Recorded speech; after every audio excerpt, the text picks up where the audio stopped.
for what it means to know God, what it means to be led by Him. And we ask the Lord to prepare us to really understand and celebrate the death and the resurrection of our Lord Jesus. We're familiar with the symbol, the cross. We're familiar perhaps with the basic storyline, but what does it really mean and how does it touch our lives? So what we're going to do this month is we're going to offer you the chance to be part of a small group. There are sign-ups as you go out into the lobby on the left-hand side. Before you go to breakfast, you can sign up for your spiritual food for the month. And the groups are being offered and given a set of class notes or study notes that will take what we do on Sunday morning, you might say, to the next level, both in terms of some more understanding that we can't get to here about the topic at hand, and also a chance for you to interact and share. And the most important thing will be that you make some friends and that you get to talk and to listen, and things that we can't do here on a Sunday morning. If you can't make it to all of the group meetings, I would encourage you to be involved as much as you can. And if you miss a Sunday, all the material, the PowerPoint, as well as the sermon notes, as well as the sermon itself, are always posted online. So I would encourage you to keep up with what we're doing. And we're going to find that the Lord's going to be doing some really neat things in our lives, in all of our lives, starting right here at the pulpit, as we spend time in some of the most precious words that Jesus ever gave to us. On August the 2nd, 1967, a young violinist named David Margetts borrowed a violin for a rehearsal with the UCLA string quartet. He carried the violin in its case out to his car, drove to his destination, but when he got there, he discovered to his horror the violin was missing. It might have been stolen. As he tried to retrace his steps, he had gone to the grocery store, and maybe someone had broken into the car, he didn't know, or he had to admit that he might just have done with it what you might have done with a cup of coffee that you bought at the Quick Stop, and then you put on top of the car while you looked for your keys, and then you got in your car, and then you noticed that you had funny brown liquid all over your back windshield. In any event, the violin was gone. Now, the violin was a gift to the university from a very wealthy person. It was no ordinary instrument. In fact, it was a Stradivarius. It had its own name, the Duke of Alcantara. It was worth $800,000, if you wanted to give it a monetary value. Of course, from another angle, it was priceless, because money could never buy a Stradivarius. It was 262 years old, and or thereabouts. It had been crafted in 1737. And now the Duke of Alcantara was gone. And that would have been the end of a very sad story, except for the fact that a woman happened to be driving down the freeway and found a violin case lying on the ground at the side of the road.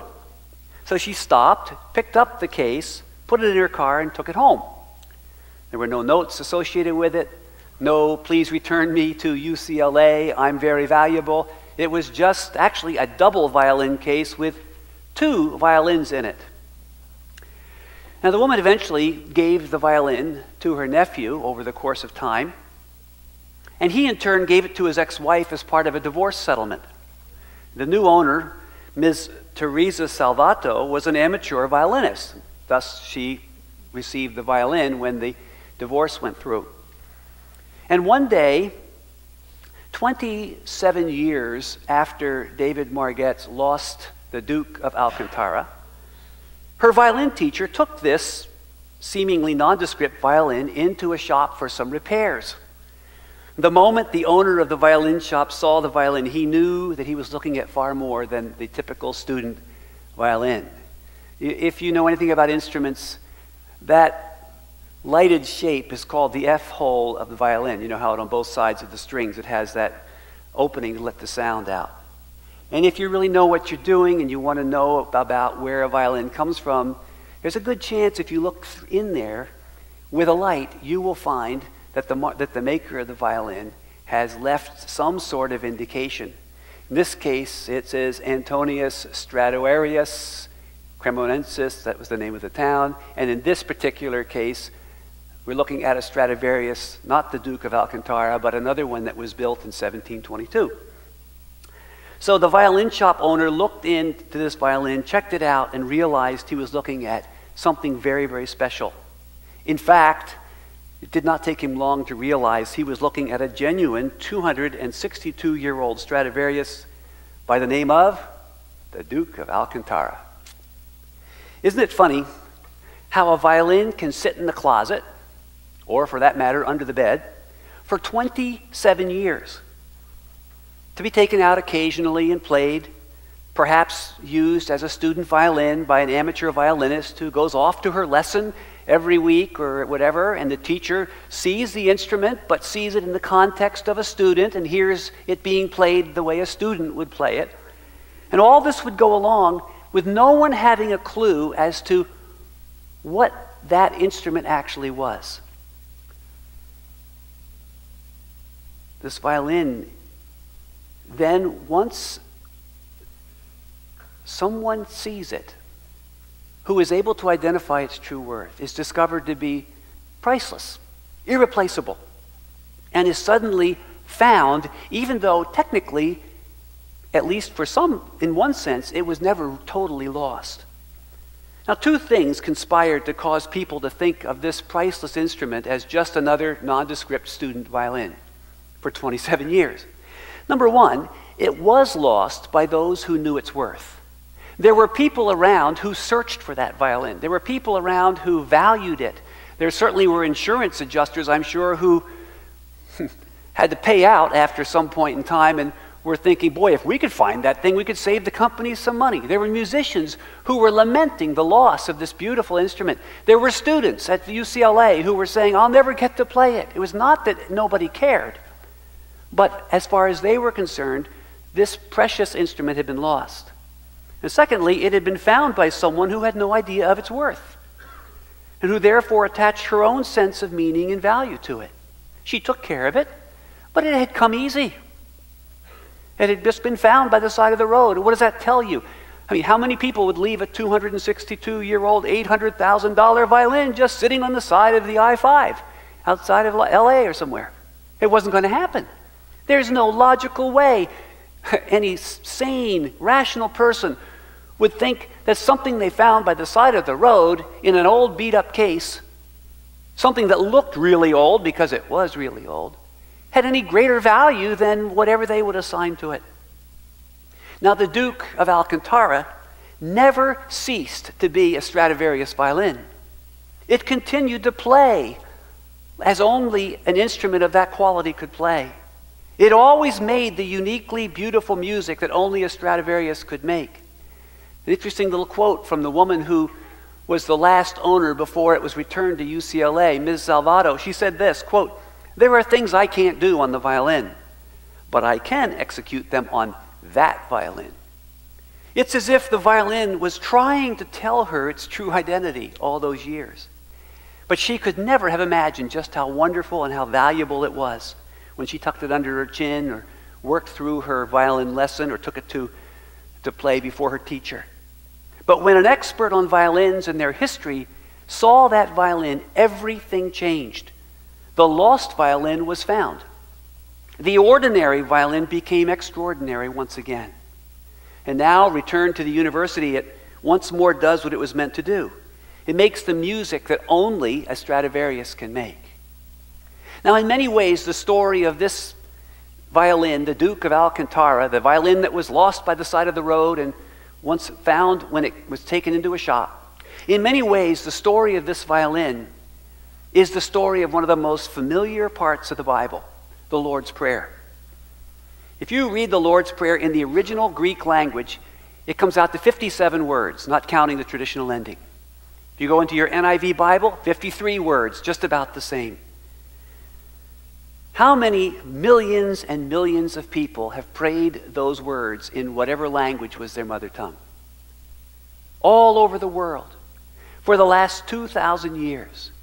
In some traditions, you cannot have church unless we have all said the Lord's Prayer or the Our Father. You cannot really consider the marriage or the funeral to have been a complete a complete ceremony without those words. For some people, you cannot even get up in the morning and consider that you've had your prayer time until you've said those words. I've seen those words inscribed, believe it or not, on a grain of rice that you need a magnifying glass to look at. Or they've been in lockets, or they've been on bookmarks, or they've been on plaques and discussed and talked about for thousands of years. How special is this little prayer? Well, in Matthew, Jesus prefaces the prayer itself with these words. Let me read to you how Jesus starts us out in Matthew chapter 6, verse 9. This, then, is how you should pray. This is how you talk to God. This is how you go about the business of taking that journey out of yourself and into what God meant for you to be. Out of a world that dehumanizes you and into God's new reality. These are the words for that journey. And of course, what follows in just a few verses, those 57 words, or 53 words, if you will, is the one prayer that Jesus gave us. The one set of words that we're to speak to God as we follow Jesus. He evidently believed that this one prayer was enough. Not that we can't pray in many ways. We can pray other parts of the Bible. We can pray the Psalms, or we can pray the prayers of Paul, and so on. Not that we can't pray on our own and make up our own prayer to God. But as a model, as a backup, as a background, as a foundation, Jesus said, here's all you need. I believe he was saying, if you would unpack this prayer, you'll find within it a way to connect with every aspect of your life journey of following Jesus. Like a priceless Stradivarius, this prayer sings the music of heaven, if we have ears to hear it. But this is where the example of the Duke of Alcantara comes in for me. Is it possible that the Lord's Prayer has sometimes gotten lost or perhaps been drastically undervalued? Is it possible that we've sort of found it maybe out of context, like a beautiful violin by the side of the road, and we pick it up and we use it to the best of our ability, but we end up assigning our meaning to it, and we sort of make it work the way we think it's supposed to work instead of understanding what it really is. Some religious traditions have so ritualized the use of a prayer like the Lord's Prayer that it's become almost an afterthought, something to be recited at a particular time as part of a particular rite. Doesn't matter even whether you think about or understand how much the prayer relates to regular life. Once we start those words, our Father who art in heaven, we just slide right on through to the end.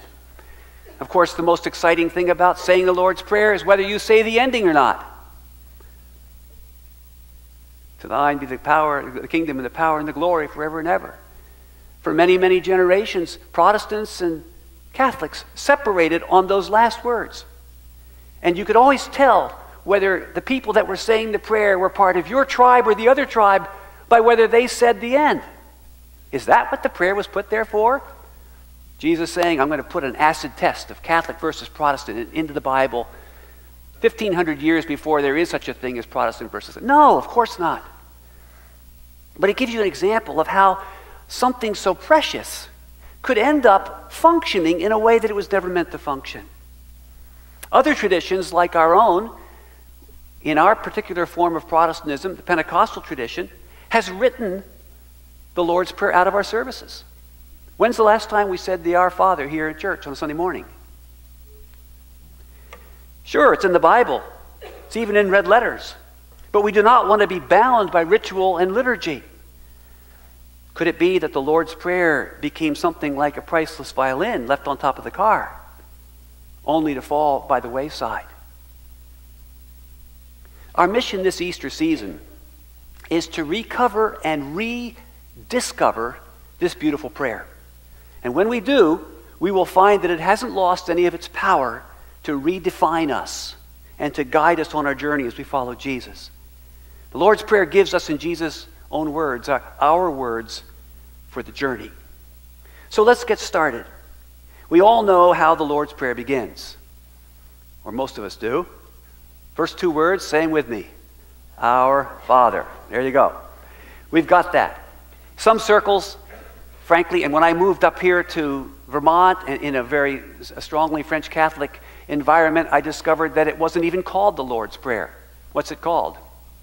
The Our Father. The Our Father, because once you say Our Father, your brain just keeps right on going, especially if you've been to school or been to catechism or been to church where you say it every year, every week, every month, every day.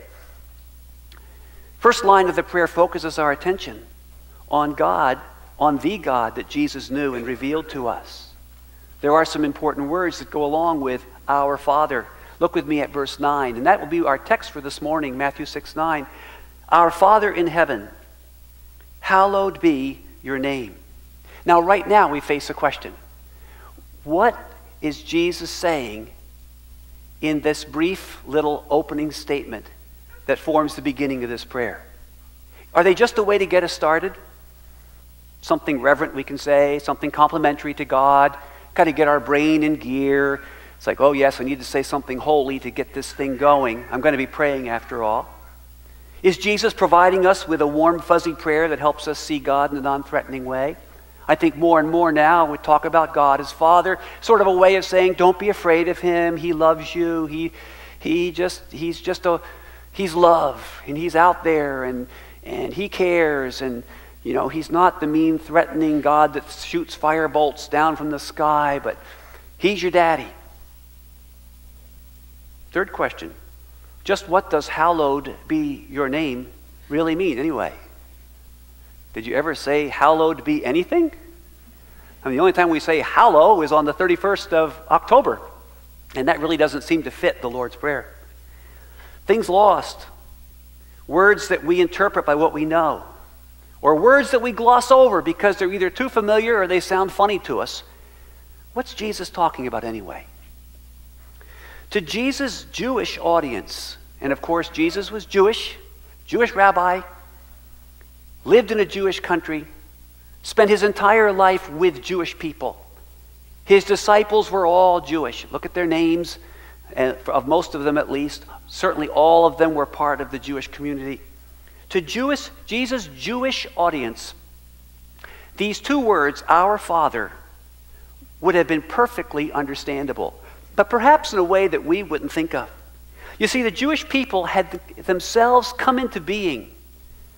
They had become a nation because God had specifically declared that He was their Father. You go way back in the story of God's people to the place where the Israelites came into their being as a nation. We find ourselves in Egypt. Israel, Abraham's children, have been there for 400 years. They're living in Egypt. They don't know anything but Egypt. They now face a Pharaoh who wants to exterminate them, eliminate them as a nation. He has already passed laws that say that all the male children are to be killed.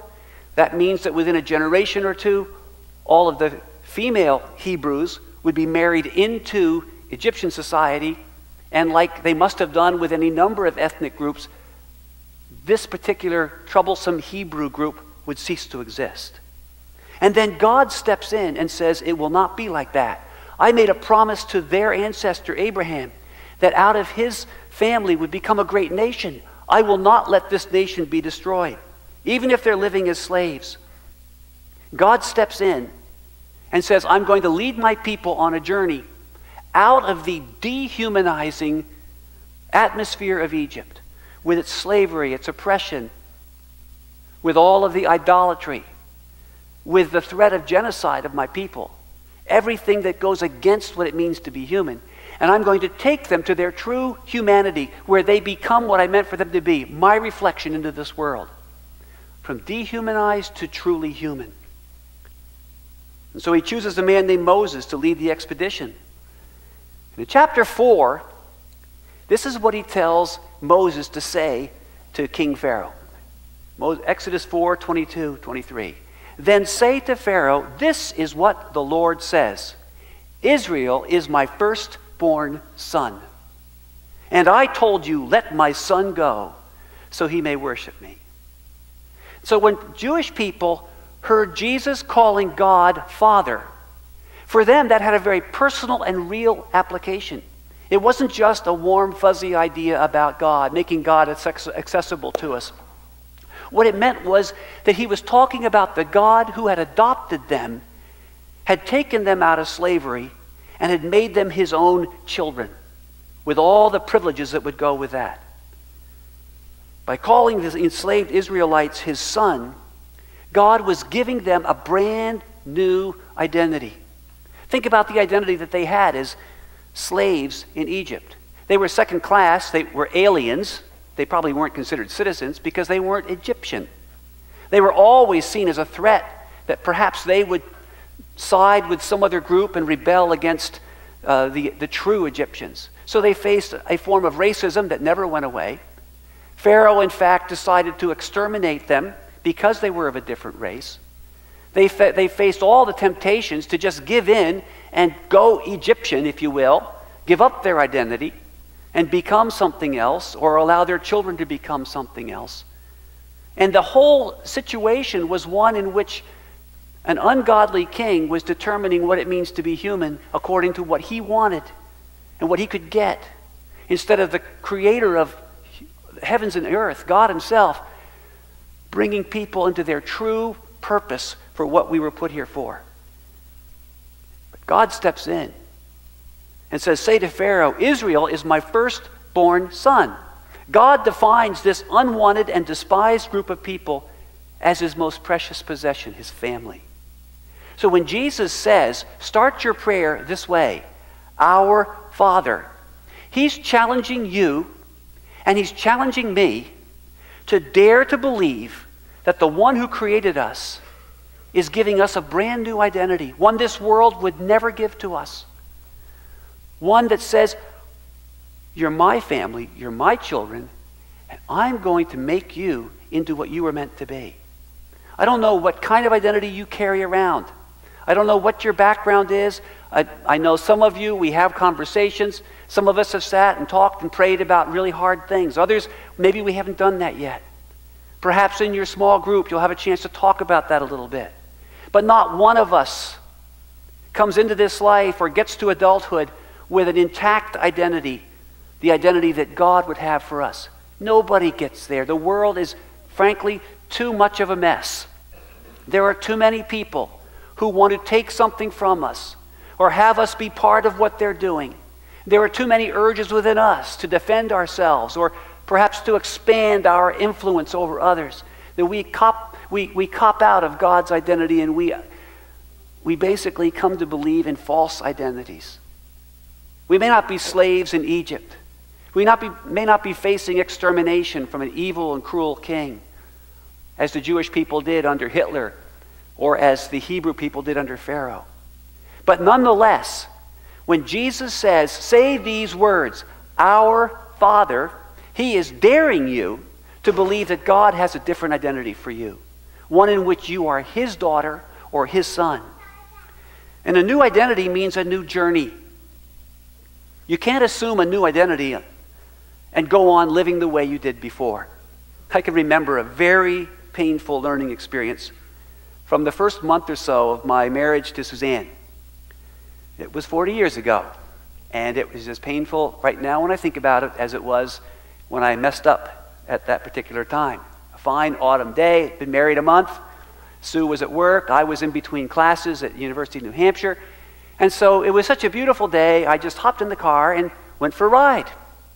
I believe I went down from Durham down to the ocean, just kind of hanging out. 4 hours. Somewhere during that 4 hours, Suzanne started wondering where I was. Now, mind you, this is 1973. This was science fiction at that point in time. I came back after 4 hours or so, walked into the building where she worked, and no one would make eye contact with me. I mean, the hostility was palpable. Hi. Hi. I'm going, whoa. When I got to Suzanne's room where she worked, it wasn't hostility. It was just shock and hurt and pain. I mean, the state police were already looking for me. I'd already died 3 times the side of the road. But the real hurt was, why? Why didn't you let me know? Why go through this kind of pain? You know what had gone wrong? I'd forgotten I was married. It had only been a month. I was a grad student with nothing to do. I was in between classes. It was a nice day. I just went and did what I had always done. Nothing bad or evil. I didn't run off with somebody. I just sort of went back to being footloose and fancy-free. Not a good move. You see, I had a new identity. And a new identity required a new way of doing life. And I've tried to work on that over the last 40 years. When we say the words, "Our Father," we not only agree to a new identity, we also agree to a new journey. When you begin this prayer, folks, and you say, "Our Father," you are saying, "I accept that you've made me your child and that you are starting me on my own exodus, out of my broken identity, out of my broken world that will pull me back into that way of living and thinking, and out into something I don't even understand, something I can't even imagine that only you can see." You see, when God speaks to Moses, he not only says, "Israel's my firstborn son," but in verse 23, he says, "Let my son go so he may worship me." God's announcing the beginning of a journey that the Bible calls the Exodus. So in a sense, these two little words, "Our Father," are some of the most dangerous words you can ever say. They're a big deal because they commit you to accepting this new identity and renouncing your old one. Every time you call God Father, if you let the music come out of the violin the way it was meant to come, and you understand the power of these words, Jesus wasn't just giving you a little quick way to get started in prayer. He was drilling down to the very bedrock of who you are. Will you call him Father today? That means letting go of your old self and understanding you're going to be a reflection of him as his child. Are you going to call God Father today? That means that today is part of a whole different journey. Not one you chose, not one you understand. A journey that goes where you don't even know how it can even go to those places. So how will we know this Father?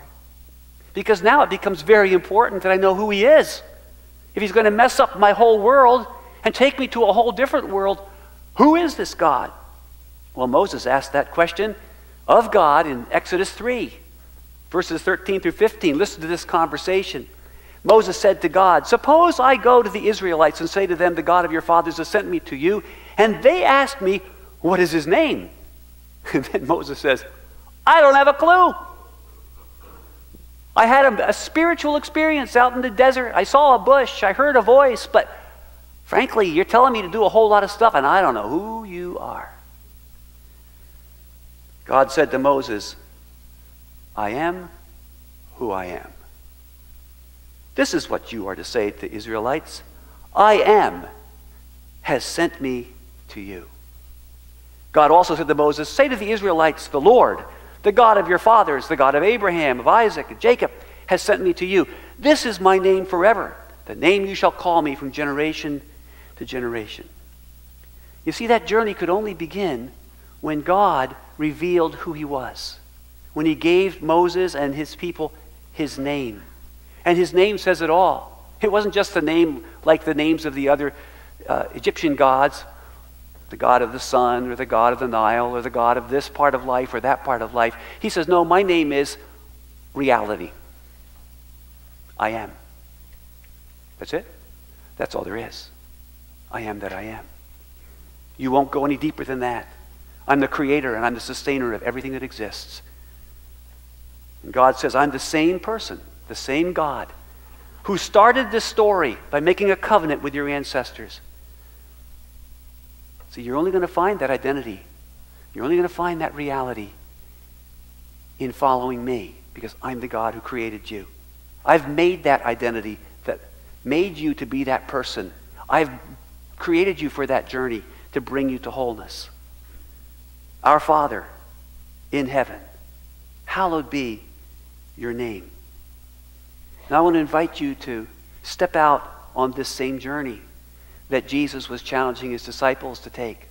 This Exodus journey. This week, would you make the Lord's Prayer the central part of your prayer time? If you don't have a regular prayer time, set aside some time each day, preferably in the morning, to talk to God and to listen to God. And here are 3 little simple questions that you can ask to help you kind of focus on the beginning of the prayer. In a way, what we can do is learn this prayer as if we'd never heard it before. We can do a little bit each week. It'll just make for a longer experience of God's prayer, the Lord's Prayer, and it'll just get richer and deeper as you put all the pieces together. But starting with this first part, Our Father, who is in heaven, hallowed be your name. Here are 3 questions. Number 1, in what ways does accepting God as Father change how I see myself today? That's the identity question. You're going to get up in the morning, you can look at yourself, I don't want to go to work, or I can't believe, on and on and on. Or can you say, Father, it's not about how I see myself. What do you see in me today? That ought to keep you pretty busy. Second question, in what ways does my journey take me away from the old and into God's new life as I go through the day? Your day will face you with things that you didn't plan on. Your day will face you with things you didn't want. Hello? Does God have a plan that is bigger than what you're experiencing or what you're linking that to in terms of how you interpret the day? What if every single thing that happened in your day could fit into something bigger that God was doing? Well, you know what? When you say Our Father, you're signing on to a journey. And the third question is, in what ways is God, my Father, showing himself to me today? The God who is. The I am. It all begins with 2 simple words. Our Father. And when we say those words, we discover that they lead us into an amazing journey. Stand with me if you will, and I've asked if Mark could bring up the traditional version of this prayer. Let's just stand, and as we're going to do each week, we're going to say this beautiful prayer together. There are many different ways you can learn it.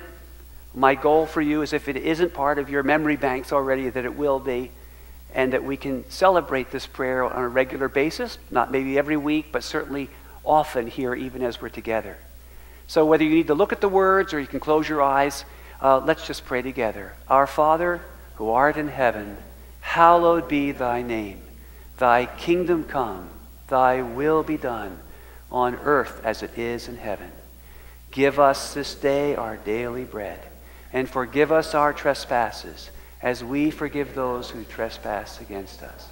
Lead us not into temptation, but deliver us from evil.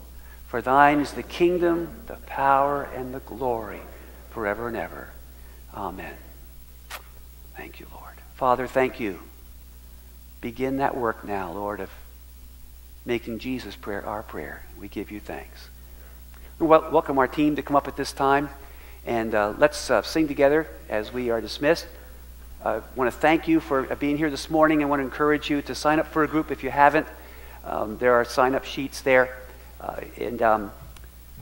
As we sing together, I'll ask if our prayer team would come down to pray with you if you have any special needs that would require his attention.